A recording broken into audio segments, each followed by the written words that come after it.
Bienvenidos al Inter-American Institute for Democracy este miércoles 18 de junio del 2025.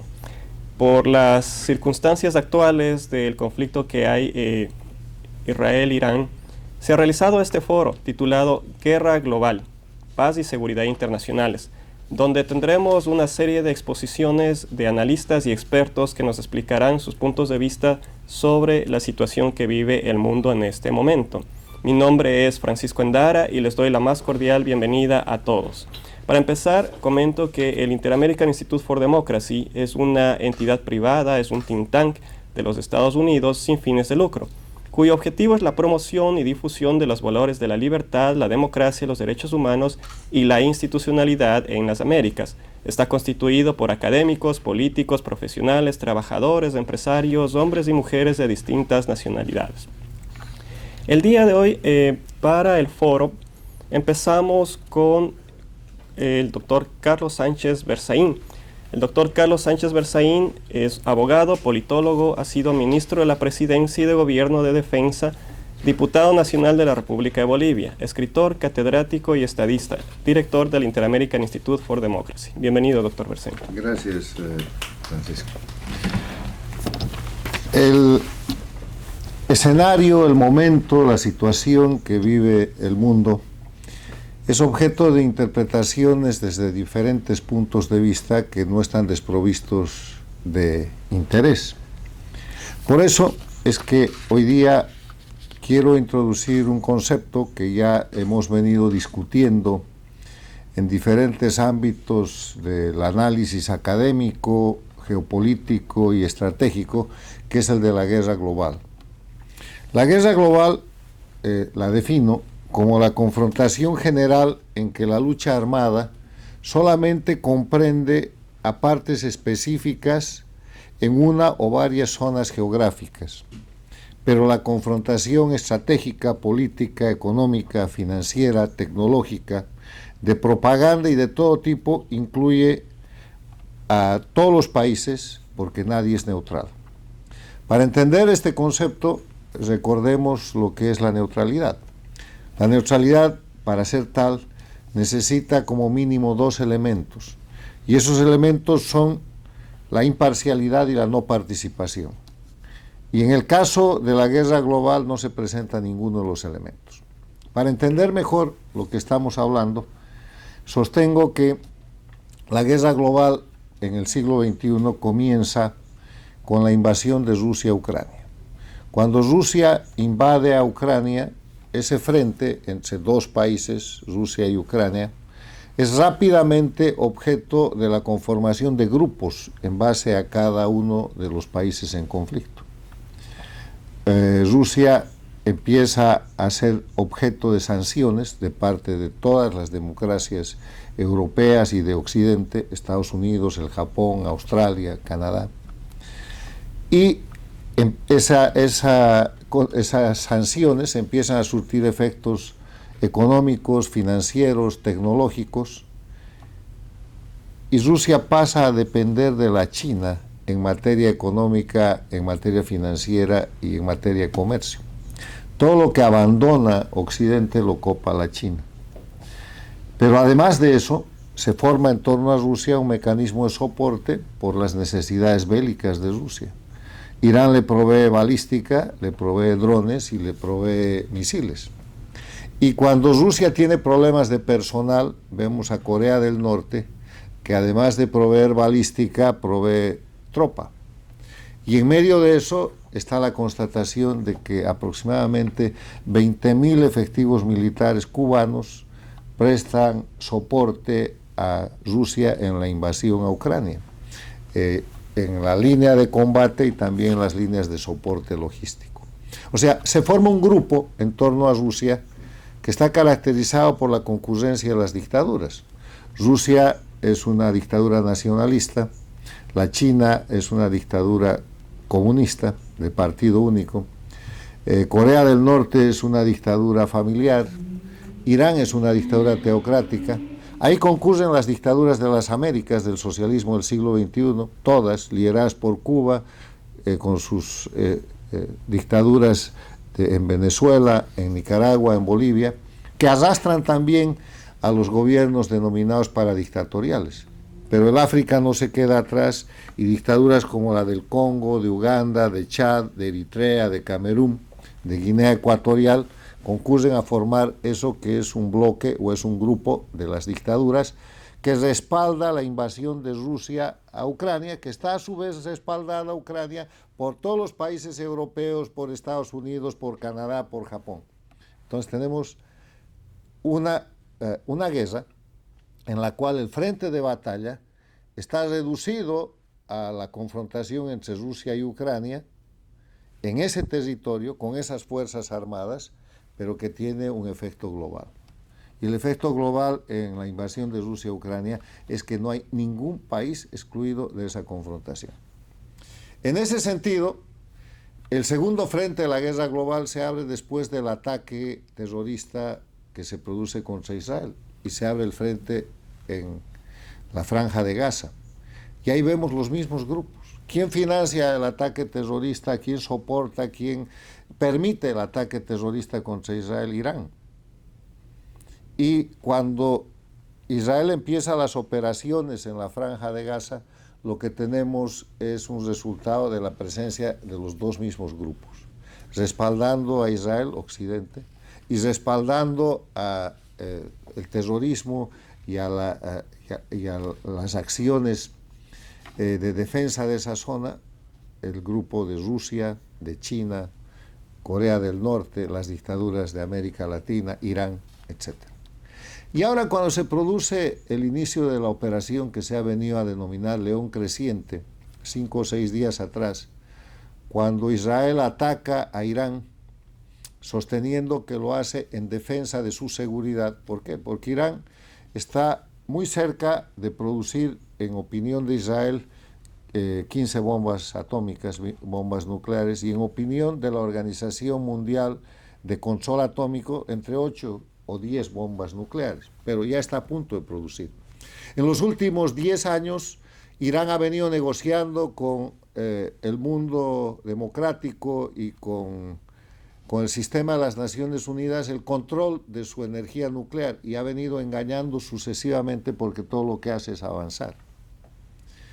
Lo que ha hecho Irán es además un proceso de expansión de su dictadura teocrática, no solamente en la zona árabe, sino también en las Américas y en el África. Venezuela, Cuba, Bolivia, Nicaragua, son técnicamente bases de la expansión militar teocrática de la dictadura de Irán. Entonces, cuando Israel ataca a Irán, lo hace en una acción preventiva de defensa, que es por todos aceptada, pero además reemplaza la paralización que sufre el sistema de las Naciones Unidas, que es el encargado de atender este tipo de cosas, porque las Naciones Unidas, en su objetivo, se crean con el propósito de mantener la paz y la seguridad internacionales y controlar cualquier amenaza contra la paz. Pero en el caso del crecimiento nuclear de Irán, no lo puede hacer porque Irán es aliado de Rusia y de China, que son miembros del Consejo de Seguridad de las Naciones Unidas, donde hay 5 miembros: Estados Unidos, Gran Bretaña, Francia, Rusia y China. Y cualquier tema de estos es bloqueado por Rusia o por China. O sea, no queda más, y estamos en el tercer frente de la guerra global.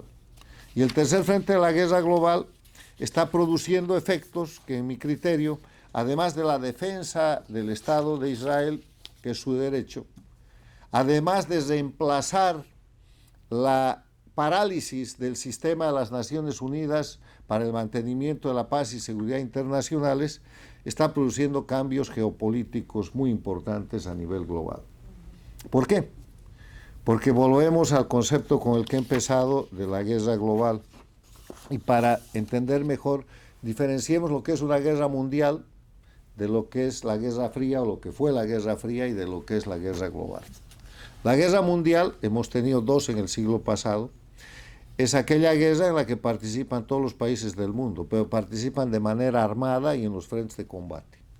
En la Segunda Guerra Mundial había soldados brasileños, argentinos, cubanos, mexicanos, combatiendo en el frente europeo y en el frente del Pacífico. Todos los países habían declarado la guerra entre sí. A los países del eje, que eran Alemania, Japón, e Italia, y viceversa, o sea, guerra mundial, todos en el frente de batalla. La Guerra Fría, que sobreviene después de la Segunda Guerra Mundial, es una guerra en la cual hay dos cabezas de confrontación, dos liderazgos: el capitalismo con Estados Unidos y el comunismo con la Unión de Repúblicas Socialistas Soviéticas, la URSS. Se producen encuentros en zonas calientes, choques armados, pero no son directos. Pero la característica es que hay liderazgo y hay jefe. O sea, el jefe del bloque capitalista, Estados Unidos, y el jefe del bloque comunista, la Unión Soviética. Y esa guerra termina cuando se disuelve la Unión Soviética. La guerra global no tiene ninguno de esos dos elementos. En la guerra global la confrontación armada está reducida a tres frentes hoy día: el frente de Rusia contra Ucrania, el frente de Gaza y el frente de lo que ya podemos llamar la guerra entre Israel e Irán. Tres frentes, pero en el que todos los países del mundo están comprometidos, no hay neutralidad, con un elemento adicional: no hay liderazgo en los dos grupos. El grupo de las dictaduras y el grupo de las democracias no tiene un jefe específico. Estados Unidos no es el jefe, como era en el tiempo de la Guerra Fría, del bloque de la democracia en este caso. Y Rusia no es el jefe del bloque de las dictaduras, porque Rusia no se va a someter a China, China no se va a someter a Rusia, ninguno de los dos se van a someter a Irán, y viceversa, y menos con las dictaduras menores como Corea del Norte o las dictaduras de América Latina como Cuba, Venezuela, Bolivia o Nicaragua. O sea, el elemento que diferencia la guerra global es que además estamos hablando de agrupaciones que están asociadas más en función del enemigo común que tienen que en el reconocimiento de un liderazgo propio. Eso pasa inclusive con lo que vemos en la crisis de la OTAN, en la reunión de las democracias del mundo. Dicho esto, quiero terminar expresando que el tercer frente de la guerra global, el frente entre Israel e Irán, está produciendo ya, y dependiendo de su resultado, va a producir cambios geopolíticos extraordinarios. ¿Qué es lo que ya ha producido como cambio?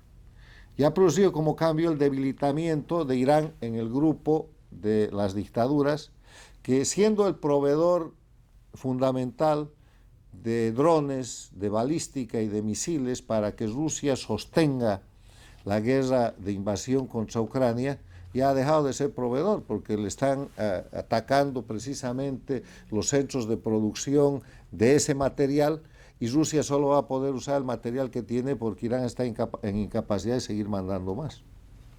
El otro efecto geopolítico que ya ha generado es la suspensión e inacción de Irán respecto a los proxies terroristas que manejan no solamente en el mundo árabe, sino en todo el mundo. La situación de guerra y la situación de gran debilidad que está mostrando el régimen iraní puede traer, y este es el otro elemento que ya se ha empezado a poner en marcha, la caída del régimen de los ayatolás en Irán, lo que supone un efecto geopolítico mundial, porque ahí vamos a ver cómo inclusive el grupo de las dictaduras se deteriora, y es posible que esta operación que se conoce como León creciente termine con la guerra global, porque para terminar con la guerra global simplemente hay que terminar con el frente de Rusia-Ucrania, con el frente de Gaza y con la guerra entre Irán e Israel. Eso es lo que tenemos.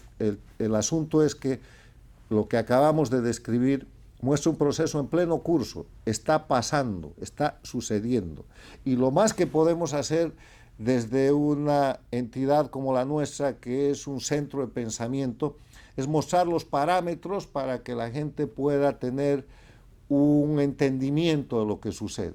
No es posible predecir el resultado, pero sí es posible ver que ya se producen efectos concretos y que el eje de confrontación global hoy día es el de las dictaduras contra las democracias.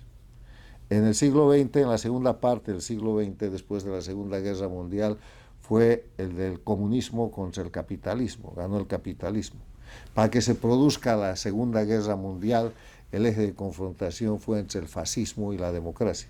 Hoy día el eje de confrontación que se libra en la Primera Guerra Global es el de las dictaduras contra la democracia.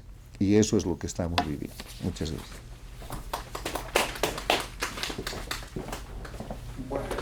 Damos las gracias al doctor Berzaín, damos la bienvenida además a quienes se conectan a través de las redes sociales del Instituto. Estamos en el foro Guerra Global, Paz y Seguridad Internacionales.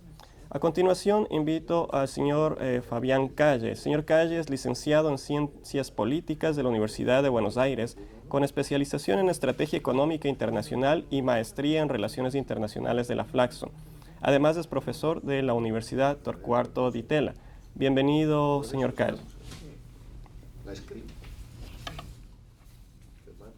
Buenos días a todos, un afectuoso saludo a Carlos, como siempre, felicitaciones por la organización de estos eventos. El tema que nos convoca hoy es un término muy desarrollado, muy agudamente analizado por Carlos, que es la guerra global. Yo lo voy a tomar por el aspecto más precisamente de las guerras, ¿no? Que uno de los fenómenos que estamos asistiendo en los últimos años es a una multiplicidad de guerras. El Papa Bergoglio lo llamaba la guerra mundial en capítulos, ¿no? Son guerras que se empiezan y no se terminan, ¿no? Hoy estamos todos abocados a la guerra entre Irán e Israel, pero tenemos abierta todavía la guerra en Gaza. Hezbollah sigue disminuido, pero sigue teniendo una presencia política y militar importante en el Líbano.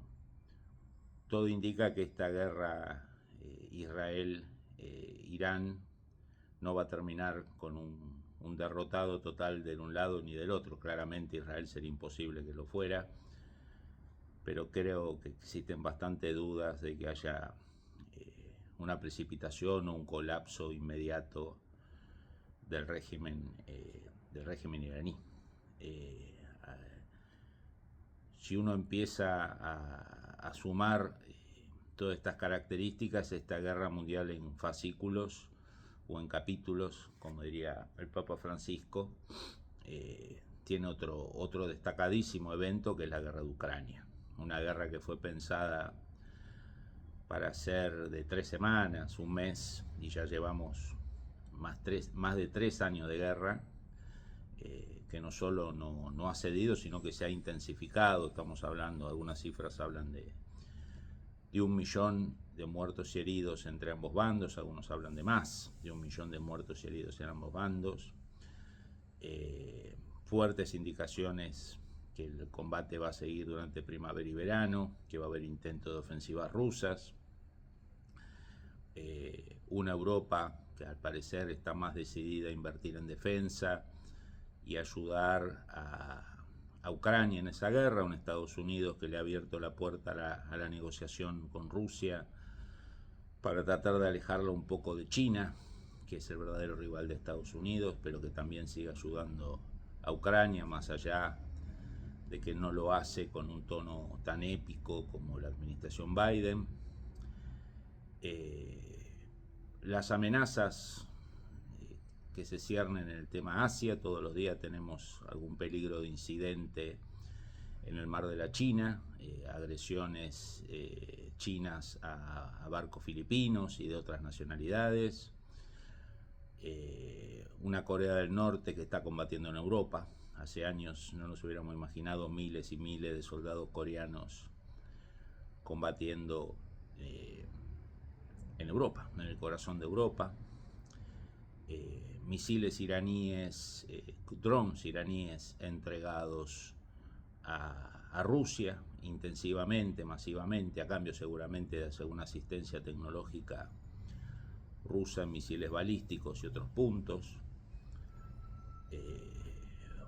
Y si nos venimos acá a América Latina, no estamos en los escenarios de guerra, pero estamos en escenarios altamente complejos, ¿no? Especialmente el caso de Bolivia, que había demostrado un mix de una democracia o una democracia liberal, crecientemente liberal, con algún nivel de manejo de la macroeconomía.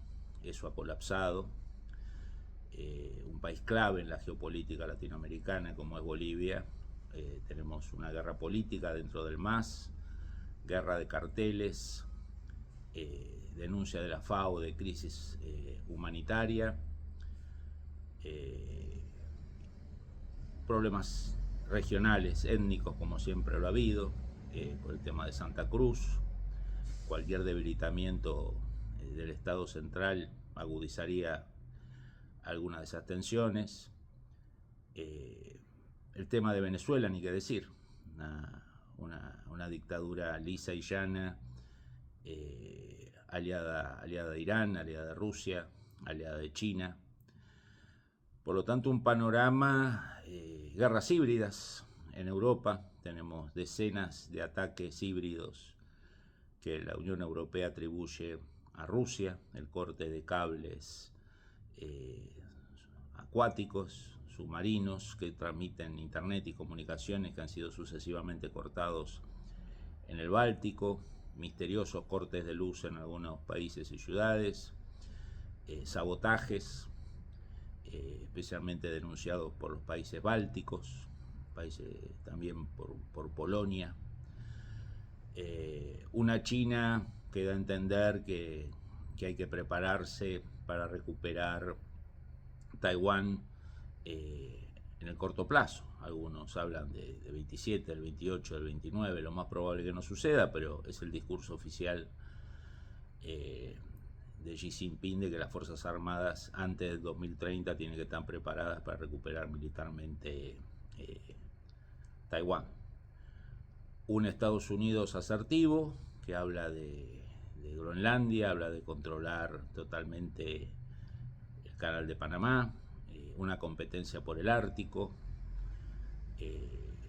la decisión de la administración Trump de avanzar hacia un escudo estratégico antimisiles, una especie de revival de la iniciativa espacial de Reagan, y eso obviamente va a producir algún tipo de reacción y ya lo está produciendo en China y en Rusia, ¿no? Ningún país se quiere privar de la posibilidad de destruir al otro y que el otro pueda atacar sin ser atacado. Por lo tanto, un panorama donde uno mire. Damos las gracias al señor Calle y continuamos en el foro Guerra Global, Paz y Seguridad Internacionales. A continuación, invito a tomar la palabra al doctor Ricardo Israel. El doctor Israel es máster y doctor en Ciencias Políticas de la Universidad de Essex, además de abogado de la Universidad de Chile y Universidad de Barcelona, ex candidato presidencial de Chile en las elecciones del año 2013, además de profesor visitante en universidades de Estados Unidos, Inglaterra, Suecia. Actualmente es director también del Inter-American Institute for Democracy. Bienvenido, doctor Israel.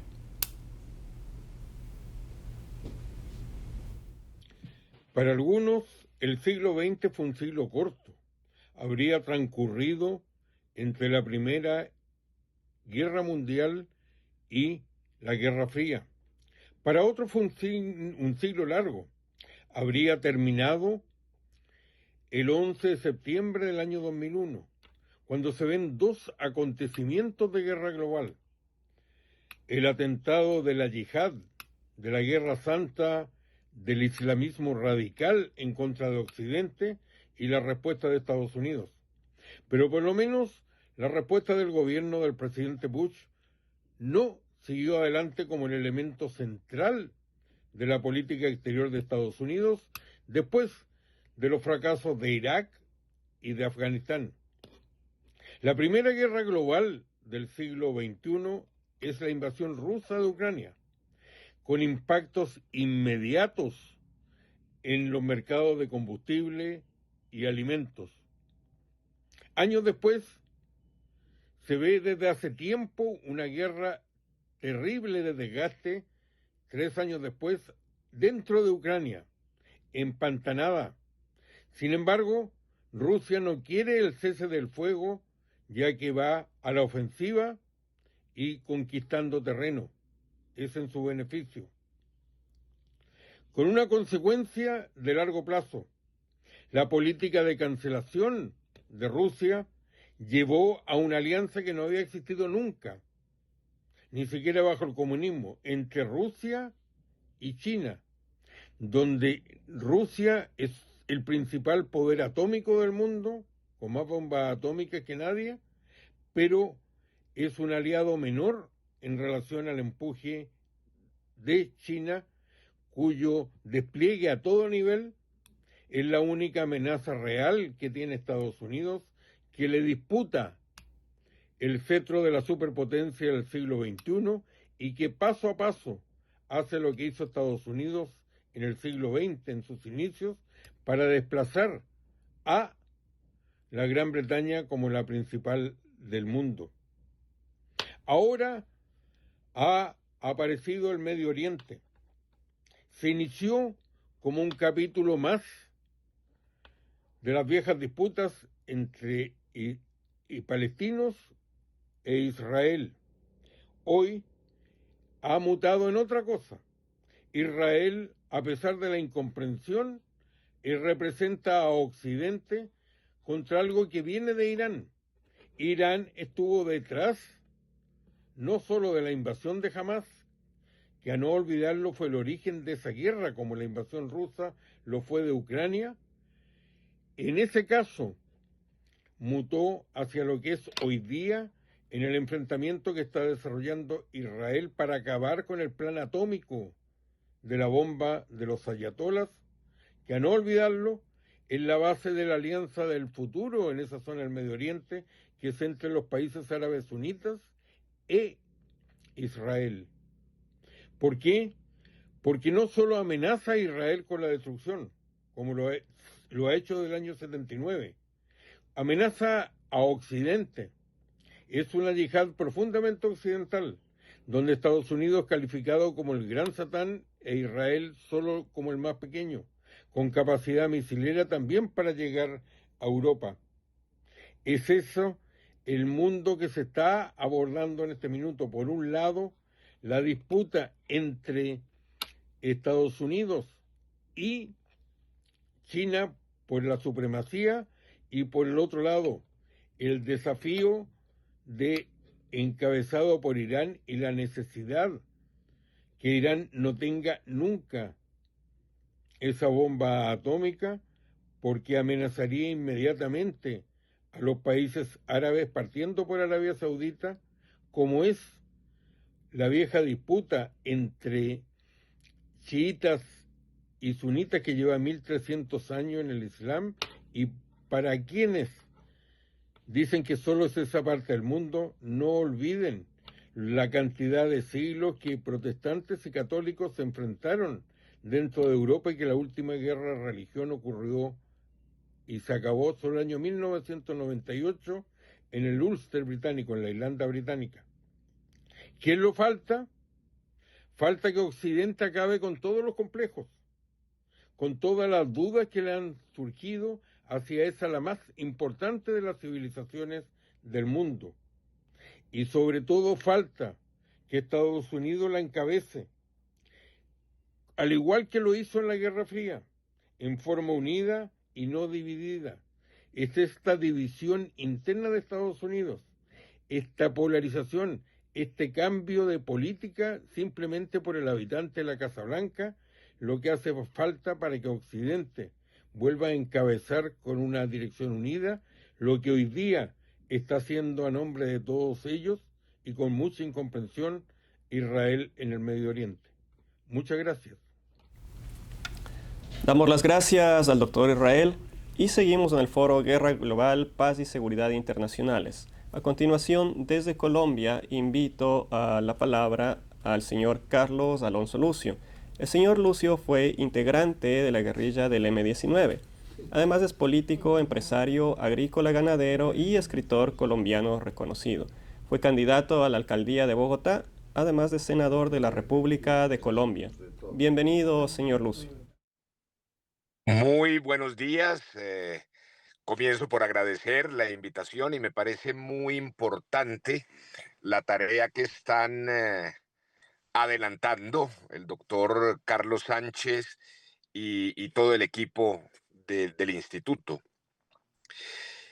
Creo que el planteamiento y la lectura de comenzar a hacer como metodología una pedagogía alrededor de la diferencia entre guerra mundial, guerra fría y ahora esta categoría de guerra global es una muy buena aproximación para la comprensión de lo que está ocurriendo. Y el concepto que nos da el doctor Sánchez en relación con que una de las características de esto que ahora estamos denominando o planteando como guerra global es la no neutralidad. Me parece que es un concepto medular. Dice el doctor Sánchez que en la guerra global no cabe la neutralidad porque ni la no participación, ni la neutralidad, ni la imparcialidad están en el orden del día. Yo quisiera dar un paso en este sentido, y es que a propósito de ese análisis y de esa característica, resulta imprescindible comprender que la pedagogía que hay que realizar al interior de todas las sociedades, primordialmente de nuestras sociedades, las de Occidente, las de los países democráticos, es imprescindible porque lo que también uno observa con preocupación es que nuestras sociedades no son conscientes aún de la directa relación y del riesgo y amenaza que constituyen para nuestras sociedades, nuestra cotidianidad, nuestras comunidades, nuestras familias, nuestras vidas, de lo que está ocurriendo con estas guerras, con estas guerras globales o guerra global.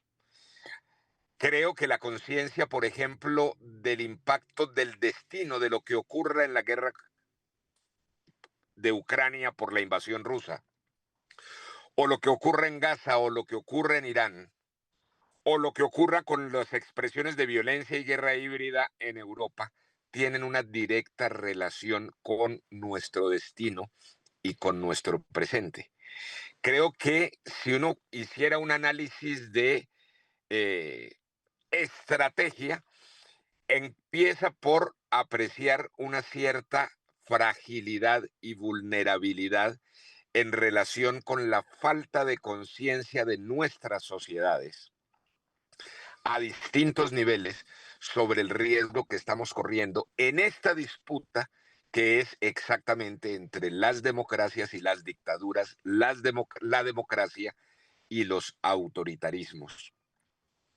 Parte precisamente de esas guerras híbridas que van mucho más allá de eh, el empleo, la utilización de la violencia, pues es también porque se desarrollan una serie de batallas ideológicas, culturales, claro que sí, religiosas, y todo eso finalmente va impactando y va eh, vulnerando lo que son los fundamentos de nuestra cultura occidental, sin lugar a dudas, de fundamento judeocristiano. Luego, me parece que eh, uno de los grandes valores de este tipo de ejercicios, de reflexiones, es andar en la pedagogía urgente, porque parte de esa guerra global es la guerra cultural, la guerra de la comprensión de lo que nos ocurre. Y si bien es cierto, esto tiene que tener unos liderazgos globales, internacionales, al final, en este tipo de guerras, el primer teatro de operaciones a donde se debe librar la batalla estratégica es en el corazón y en la mente, en la razón de las personas. Y creo que allí, en el caso de América Latina, tenemos muchísimo que trabajar. Uno ve que ha habido una incursión sumamente fuerte de esos sectores autoritaristas, de esos sectores dictatorialistas que han venido vulnerando la conciencia democrática y la reflexión democrática y la cultura democrática de nuestras sociedades. Luego, yo creo que dentro de estos campanazos que dan lugar a este tipo de reflexiones está en la necesidad de cada uno de nosotros buscar cómo cumplir su pequeña tarea, su pequeña trinchera en este ejercicio general de la guerra global, fundamentalmente ampliando y profundizando la conciencia democrática de nuestra batalla. Muchas gracias.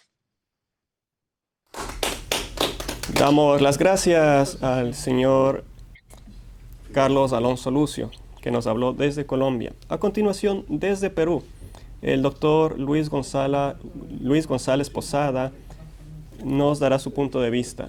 El doctor Posada ha ocupado distintos cargos, entre ellos ministro de Justicia, ministro de Relaciones Exteriores, embajador del Perú ante la OEA y presidente del Consejo de la República. Bienvenido, doctor Posada.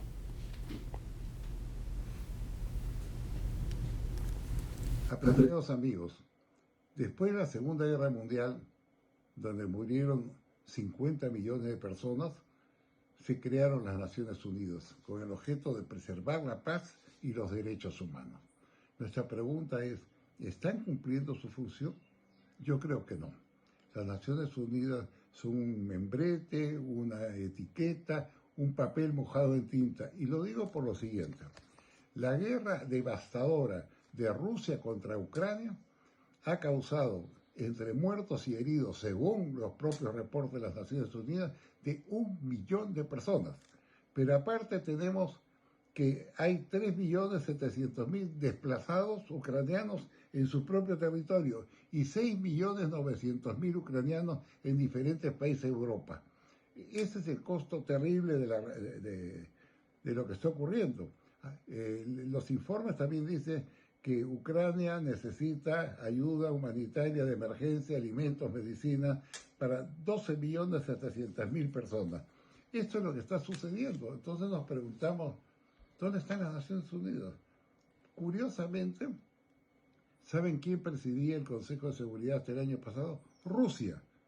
Es decir, el gato de despensero, el país que invadió, se apropió de territorio, comenzando por Crimea, es el que presidía el Consejo de Seguridad. A mí me parece una ofensa a la moral y al derecho internacional. Pero no solamente estamos viendo ese conflicto, hay otros conflictos. Podría hablarles de Yemen, donde los hutíes, que es una secta extremista anti-israelí, están causando un daño pavoroso. Y el conflicto actual entre Israel e Irán, que escala peligrosamente a niveles que nosotros no sabemos qué puede pasar. Recordemos que de por medio hay bombas atómicas. Son 9 países los que tienen bombas atómicas. El más importante es Rusia, lo sigue Estados Unidos, después China. O sea, hay un arsenal nuclear enorme. La pregunta es, ¿qué podemos hacer? Más allá de reclamar, yo creo que algo podemos hacer. Lo que podemos hacer a través de nuestros gobiernos es levantar la voz en las Naciones Unidas para que intervengan, para que cumplan su cometido, para que desplacen, como decía, cascos azules, para de una manera amortiguar un conflicto. Mientras tanto, seguirá la guerra, seguirán las muertes, seguirá la destrucción en un mundo que cada día se polariza más. Muchas gracias. Muy bien. Damos las gracias al doctor Posada. A continuación tengo el gusto de presentar a la señora Iliana Labastida. La señora Iliana Labastida es graduada de la Universidad de La Habana, es una destacada periodista reconocida aquí en Miami y a nivel mundial, directora del diario Las Américas. Bienvenida, señora Labastida. Muchas gracias, Francisco. Gracias al Instituto por esta invitación. Un saludo para todos quienes nos sintonizan a través de la transmisión en vivo de este foro. ¿Qué es la guerra global? Un conflicto que puede durar días, semanas, meses o años y que involucra a varias naciones, incluso en diferentes continentes, es lo que de forma sintetizada podemos definir como guerra global. Si analizamos los dos conflictos bélicos de mayor escalada militar que se suceden por estos días, mencionaremos la guerra de Rusia contra Ucrania, iniciada el 24 de febrero de 2022, y el que en estos momentos tiene lugar entre Israel e Irán, y al que se le sitúa como antecedente más cercano la masacre cometida por Hamás desde la Franja de Gaza contra la población civil israelí en el sur de la nación hebrea el 7 de octubre de 2023. Visto desde este lado de la tierra, ambos parecerían geográficamente distantes. Sin embargo, no solo por el alcance y magnitud de los acontecimientos, sino también por los objetivos de las batallas que se libran en cada uno de ellos y las consecuencias, podemos decir con seguridad que la humanidad está siendo testigo de un momento de guerra que nos involucra a todos y que tiene y tendrá consecuencias ineludibles para todos. En Ucrania, resultado de la guerra de ocupación que lanzó Rusia con el pretexto de que Zelensky había amenazado con unirse a la OTAN, hasta la fecha no se contabiliza aún el total de bajas en ambos ejércitos, el ucraniano y el ruso. Como referente, según la información publicada, hasta mediados de 2023 se contabilizaban más de 9.000 civiles muertos y decenas de miles de soldados. A la fecha, esa cifra debe haberse multiplicado considerablemente por la magnitud de los combates. Asimismo, se registra que esa guerra ha originado la mayor crisis de refugiados en el continente europeo desde la Segunda Guerra Mundial, con un total de 7.3 millones de ucranianos que han abandonado el país. Además, ha causado daños ambientales y ha hecho escasear los alimentos, teniendo en cuenta que Ucrania es considerada o fue considerada todo el tiempo como el granero del mundo. En Israel, el 7 de octubre de 2023, cuando la mayor parte de la población de los kibbutz ubicados en la zona sur dormía después de haber tenido un día de conmemoración religiosa, la milicia terrorista de Hamás irrumpió para asesinar a sangre fría sin discriminar edad ni sexo, violar mujeres, ultrajar y sodomizar cuerpos después de haber sido ultimados, provocar abortos y extraer del vientre a los bebés de las mujeres embarazadas, eliminando incluso las mascotas solo por el hecho de ser parte de la población judía. Y la documentación de esos crímenes tan abominables quizás no ha sido lo suficientemente visibilizada por los grandes medios de comunicación, pero quienes tuvimos la oportunidad de visitar Israel a raíz de esos sucesos, lo pudimos presenciar de primera mano cuando aún esos vecindarios atacados olían a muerte. Durante esa masacre murieron asesinados más de 1.200 hombres, mujeres y niños, entre ellos 46 estadounidenses y ciudadanos de más de 30 países. Este suceso ha sido calificado como la mayor matanza de judíos ocurrida desde el Holocausto. Inmediatamente después de ese episodio, los primeros días el mundo repudió la masacre. Después, ante la respuesta defensiva de Israel, en la que desafortunadamente han muerto civiles inocentes a los que la milicia de Hamás emplea como escudos humanos, la mayoría de los medios de prensa internacionales presentan a Israel como el victimario, que supuestamente emplea su poderío militar contra una población indefensa. Durante los casi 2 años subsiguientes al ataque de Hamás, Israel continúa librando la batalla defensiva de supervivencia que le imponen sus enemigos, y el episodio más reciente lo estamos viendo desde el pasado 14 de junio, cuando Israel destruyó parte del arsenal nuclear iraní y también eliminó altos mandos de la milicia revolucionaria de ese país, cuyo brazo armado es el grupo terrorista Hezbollah, que amenaza y agrede a Israel desde diferentes flancos, principalmente desde donde mantiene su terreno de operaciones en el Líbano, ubicado al norte de Israel. Además, y en paralelo a que estos conflictos bélicos que tienen lugar al otro lado del océano en Latinoamérica, la presencia iraní, rusa y china se disemina por varios países con la complicidad de regímenes como Cuba, Bolivia, Venezuela y Nicaragua, que lo admiten como demostración de fuerza y desafío a Estados Unidos y el mundo occidental.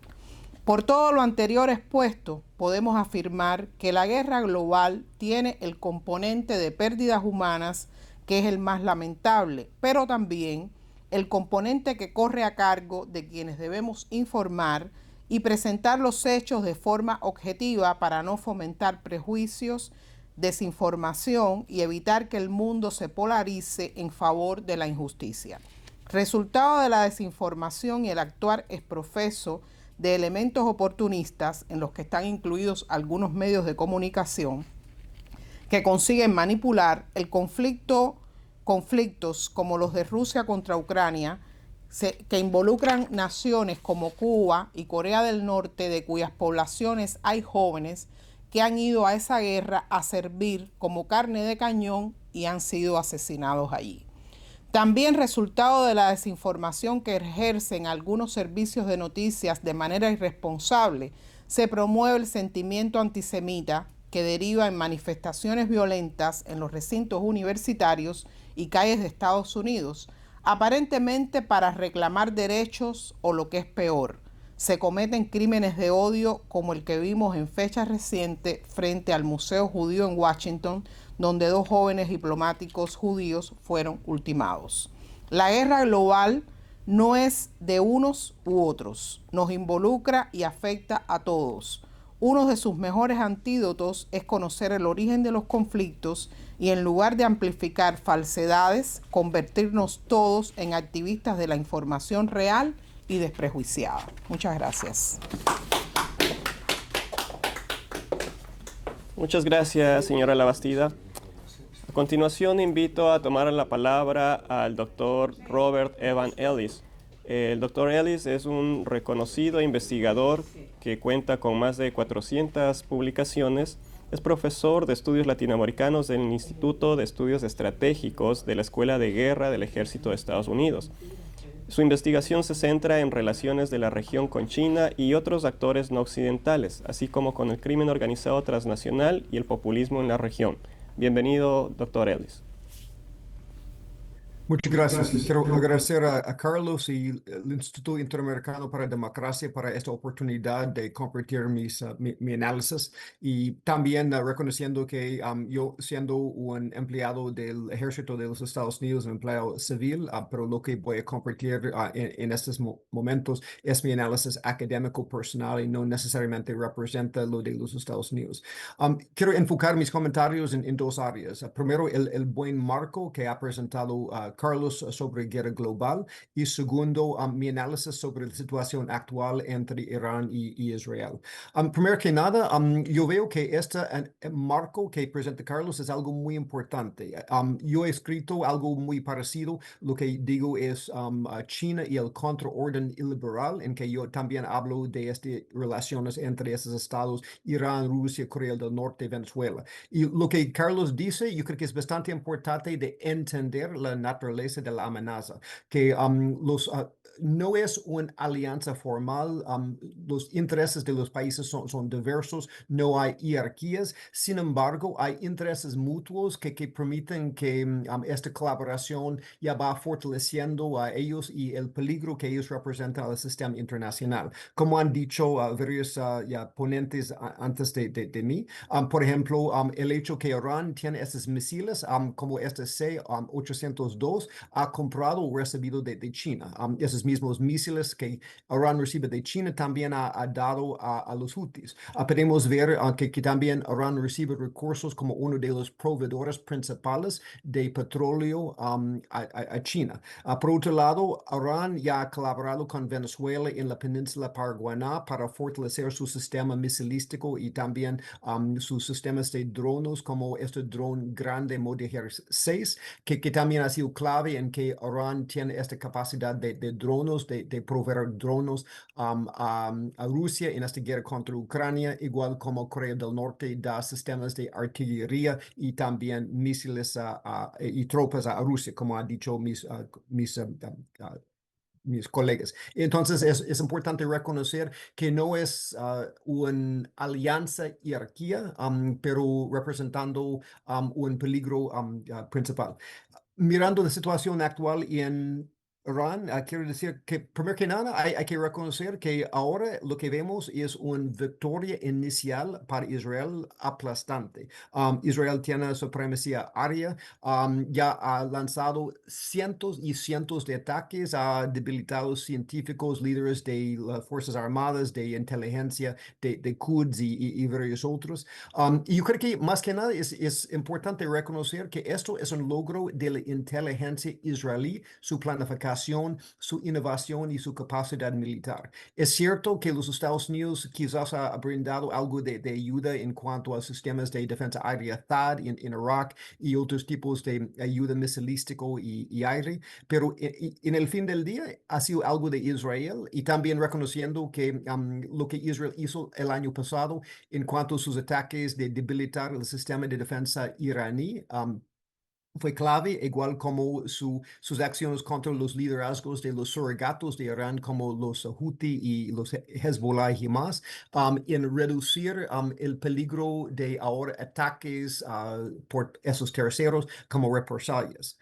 En cuanto a la cuestión si había o no bombas nucleares, yo creo que la evidencia es aplastante, que, o sea, por 2 años la IAEA ha establecido que había enriquecimiento de casi 408 kilogramos de uranio hasta 60% y había encontrado ya lo enriquecido hasta 84%. O sea, weapons grade es 90%. Como ha dicho uno de mis colegas, esto no se hace por accidente. También había evidencia que sí, estaba acelerando el enterramiento de centrifugios en esta facilidad en Fordo, bajo la tierra.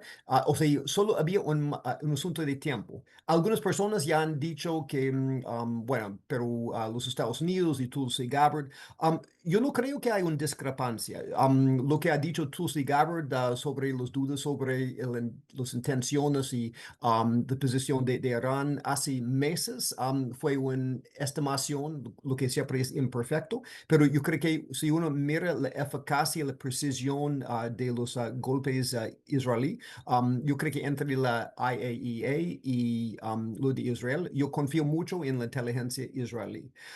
En cuanto a los impactos estratégicos, yo creo que es importante de reconocer que hay impactos en varias áreas. China por el momento pierde mucho porque Irán fue su primer cliente, su primer abastecedor de petróleo y también este aumento en precios de petróleo golpea fuerte China por la fragilidad de su economía. Por otro lado, Rusia sale ganando porque Rusia es un país exportador de petróleo, es la mayoría de su economía, entonces eso es más plata para ellos en hacer sus maldades en Ucrania. Parece que los países árabes, los rivales de Irán, como Arabia Saudita y los otros países del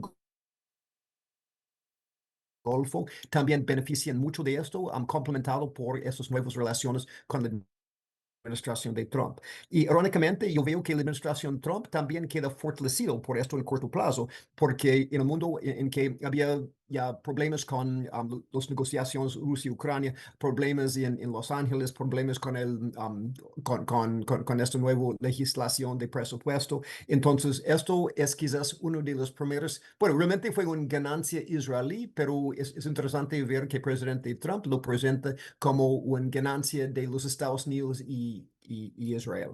Ahora, para terminar, lo que yo veo es que Israel tiene la necesidad estratégica que ha empezado de terminar, de eliminar la capacidad iraní. Realmente no hay otra opción, porque con tiempo se puede reemplazar los líderes, los científicos, con tiempo se puede comprar más misiles de China como antes, con tiempo puede reemplazar los centrífugos que han destruido en Natanz y los otros.